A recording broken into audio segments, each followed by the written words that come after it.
What is going on, guys? Jack here, and welcome to episode 1 of our Football Manager 2016 Pentagon Challenge. Welcome to my channel, welcome to this series if you're new here. Firstly, in this episode it's going to be a little bit different. I'm going to show you guys the process behind getting my first job, talk about the challenge, all that jazz. So what you can see on screen here is me setting up my game. I am going to be using some custom databases for this save, which include adding leagues in both Asia and Africa to add a little bit more variety to this save, as well as adding New Zealand as a playable team. So the Pentagon Challenge, for you guys who don't know, is a challenge in Football Manager where you start unemployed with Sunday League rep and no coaching badges, and the aim of the series really is to try and win the 5 Champions Leagues of the various continents. So you're probably wondering, well, why have you added in New Zealand? Well, the reason I've added in New Zealand is because they play in the Oceanic Champions League. If we get a little bit bored, we're going to do that as a side quest, and, you know, we'll do the hexagon, because why not? But yeah, what you can see on screen here is basically me setting up the game. You can see all the leagues I've got loaded, massive database for this challenge. The aim of this series, of course, you know, you start out with no experience, no job, no nothing, and you've got to establish yourself in the world as a football manager. So what you can see on screen here is me creating my manager for the first time. As you can see, fashion an essential part of any football manager, especially this year in FM16. I thought long and hard about what colour suit I wanted to go, and in the end I was happy with the yellow, orange and maroon combo. Looks pretty nice, I think. Not really the most important part of FM, but, you know, it's essential to have a good wardrobe sorted. So anyway, what you can see here is me setting up my manager. In terms of my likes, I've got my favourite team as Liverpool. I've got my other favourite teams as Boston United, Norwich City and Beijing IT. Beijing IT, a team who I managed back in FM13 when I did a failed Pentagon Challenge many years ago.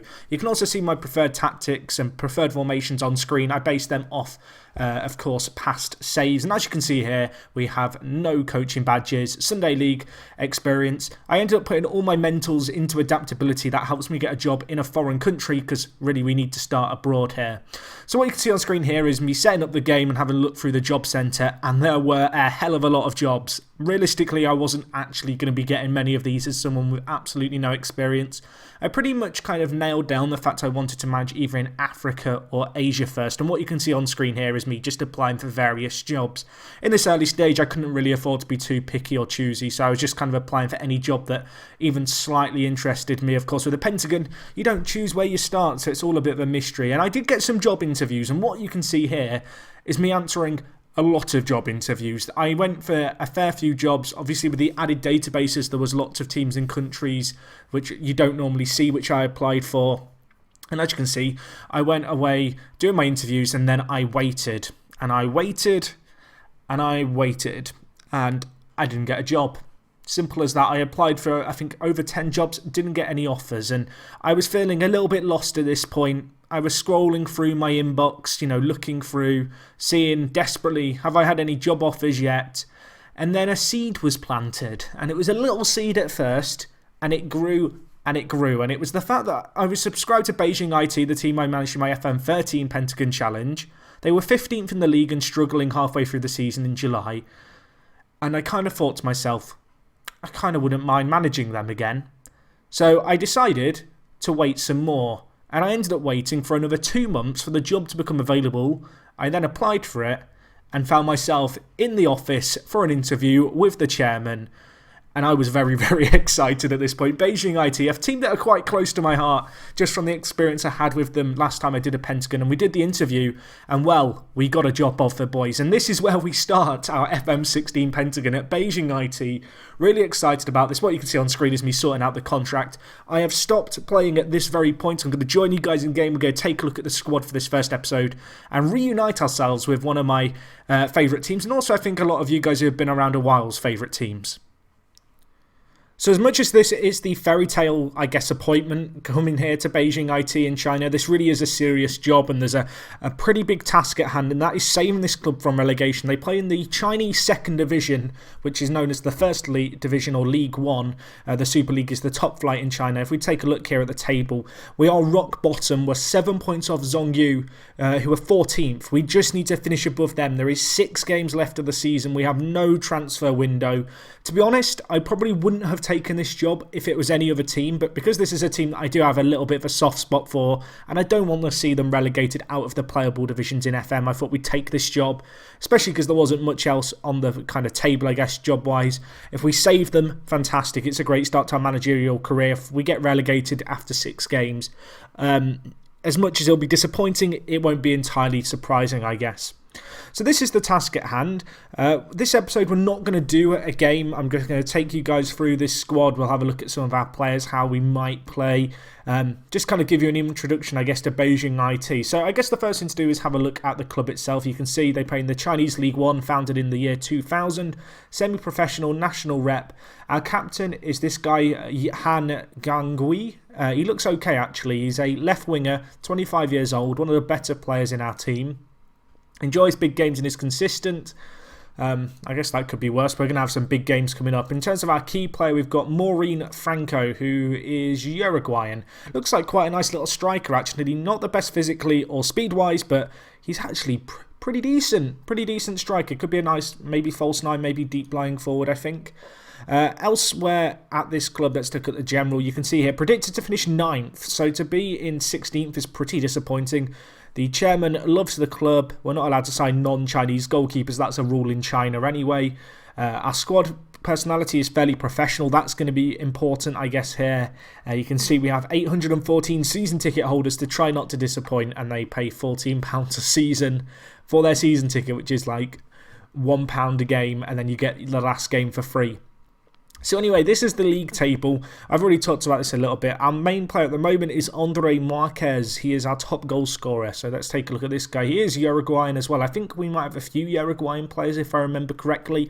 You can see this guy looks like a pretty decent advanced forward or poacher, to be honest. We have some okay talent. That tends to be the case in a lot of Asian leagues. You'll kind of have a few really kind of standout players, and then the rest are pretty average. If we look here, you can see actually, yeah, 3 Uruguayan players. So we've looked at Marquez and Franco. Let's have a look at Nazario. Uruguayan, not the fastest centre-back, but an okay centre-back, pretty experienced. You can see he's been at the club for the last 3 years. This season he's played a lot of games, not necessarily performed amazingly, but hopefully we can change that under him. In terms of our team positions, we've got 2 goalkeepers, which is good. We have 1 right-back. That could be a problem. 3 centre-backs. We have a we have another left back who can play left mid. We have 2 centre mids, but one's only a defensive mid. You can semi-play centre mid. That could be a problem. And then in the final third, looks like we've got a lot of advanced kind of left forward guys. Gangui here, he can play striker and on the right, so he might have to play out position. And also Zhu Wu, who is another left winger who can play centre attacking mid. It's going to be a bit of a weird situation here because I can't sign any players. You guys can already tell, and I can tell just looking at this squad. It's not much of a squad. I wonder if we have some players in the reserves. Okay, we do have quite a big reserves team, so maybe we can bring in a few of these players just to fill the empty positions. Looking at it, we need a centre mid. I might sign a few centre mids maybe from our under-19s because we can just make them into real players as opposed to virtual players. We're going to need some help here. We're going to need some centre mids. What do I think system-wise? Looking at this team, we have a few good players going forward, but we kind of need to be quite conservative here. We only have 1 good defender. We're going to have, I guess it'll be Taizin here, who's going to be our goalkeeper. He's actually not as bad as I was perhaps expecting him to be. So we have an okay goalkeeper, but it's not great, is it? I'm just looking through this team. I mean, we don't have much of a squad. It is going to be a serious challenge, this. I'm under no illusions we could, see ourselves not get off to the best start in this save, but it's a job to Christmas at least. If we could keep this team up, that would be a crazy achievement. Yeah, the team is a little bit disjointed. That concerns me a lot. I did have a look at the club and a look at the squad just before I joined. So I was aware that could be an issue, but it seems like more of an issue than I realised. Looking at it, probably going to have to play 4 at the back, maybe some kind of 4-1-2-1-2. I'm not entirely sure, but our lack of centre mids is probably going to force me down that route. Kind of a formation where we don't necessarily need to out-and-out centre mids. Elsewhere in the team, we've got a few players who are on the assist charts for our squad. Let's have a look at Zhang Bing. I've not looked at this guy yet, I don't think. He's a centre mid, he can play defensive mid.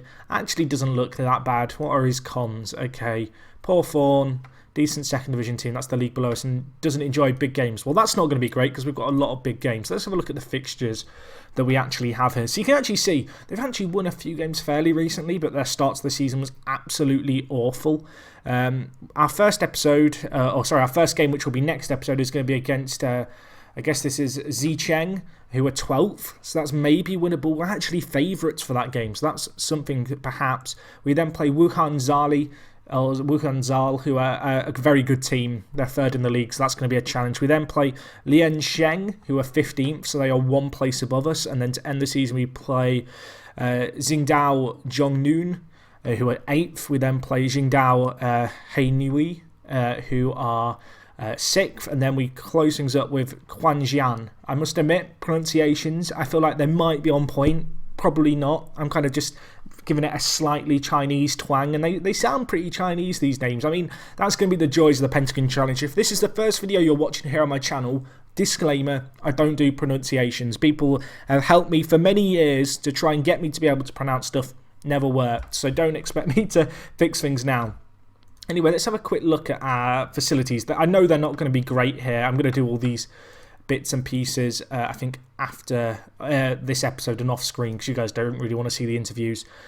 Chairman loves the club. We've already looked at that. Where's the facilities? Here they are. Poor stadium condition, poor training facilities, basic youth facilities, no youth recruitment. That's a problem.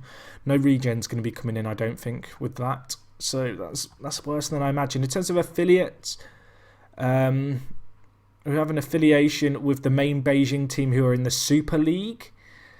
Depending on how long term we are here, obviously I don't want to plan too far ahead. We have got some wage budget and transfer budget for next season, potentially. What's our wage budget? Our wage budget's 18,000, but it's going down to 11,000 next season. So there will be a chance to really rebuild this squad if we can make it through this year. As you can see, a lot of players' contracts expiring at the end of this season, so that will give me a chance to really, rebuild a squad if we can keep this team up. But that's going to be the task at hand, I guess, early on. So anyway, I'm going to wrap up this episode here because I need to go to the drawing board, sort out this team as best as I can. We can't make signings, realistically. We're not going to be changing the staff too much for 6 games.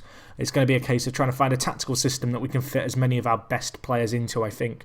If you have enjoyed this first episode, smash the like button. If you're looking forward to the next episode, of course, let me know down in the comments. If you want to know more about the databases and stuff that I'm using in this series, I'll try and leave them in the description of this video so you guys know what's going on. The J-League is playable, so we might end up in Japan. It is the biggest league in Asia, so if we're going for the Asian Champions League, which because we're starting in China I think is going to be the first thing we really strive for, that could be a country that we end up managing in down the line, and that could be quite nice because obviously custom database Japan, not a kind of country you see too many FM saves with, I guess in YouTube or indeed online anywhere really. But anyway, that's going to wrap things up from me. Thank you for watching, as I already said, and other than that guys, hopefully I'll see you guys for episode 2. It is me, Jack, and I'll talk to you guys in a bit. I'm out.